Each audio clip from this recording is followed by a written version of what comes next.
আসামের প্রধান নদী হলো দুইটা, একটা হলো ব্রহ্মপুত্র, একটা হলো বরাক। তো আমরা ব্রহ্মপুত্র নদী নিয়ে আলোচনা করবো।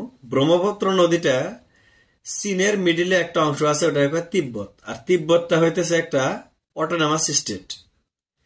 তিব্বতের চ্যামায়ংডং নামের একটা গ্লেসিয়ার আছে, ওই গ্লেসিয়ার থেকে একটা নদীর উৎপত্তি হইলো। ওইটা চীনের ভিতরে পড়ার পরেই যে নদীর সৃষ্টি হলো, ওই নদীটার নাম দিছে ওরা ইয়ারলং সাংপো বা সাংপো রিভার। এই নদীটা যখন গতি করলো এসে ভারতবর্ষের অরুণাচল প্রদেশে এন্ট্রি করলো। আর অরুণাচল প্রদেশে এন্ট্রি করার সাথে সাথে এর নাম হয়ে গেল দিসাং, আর আরেকটা নাম হলো দিহাং।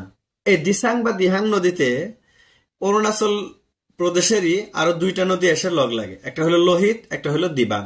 পানির আকারটা এমনি বহুত বাইরে গেল, পানির স্পিডও বেড়ে গেল। তো পানির স্পিড বাড়ার পরে আসামে ঢুকলো। আসামে ঢুকে ঠিক মিডিল দিয়ে এসে ধুবড়ি দিয়ে যায় বাংলাদেশে ঢুকলো। আর এই নদীটা যখন আসামে ঢুকলো, আসামের নাম নিল ব্রহ্মপুত্র।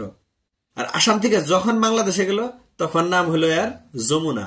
কিন্তু এটা ভারতের যে যমুনা ওইটা না, ভারতের যমুনা নদীর নামটা হলো ওয়াইদিয়া, তার মানে ইয়মুনা।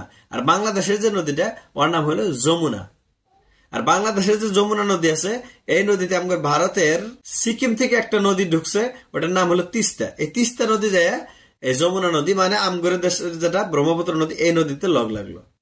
তারপরে এই নদীটা যায় লাহে লাহে লাহে লাহে যায় লাস্টে বে অফ বেঙ্গল, তার মানে বঙ্গোপসাগর যায় নামলো।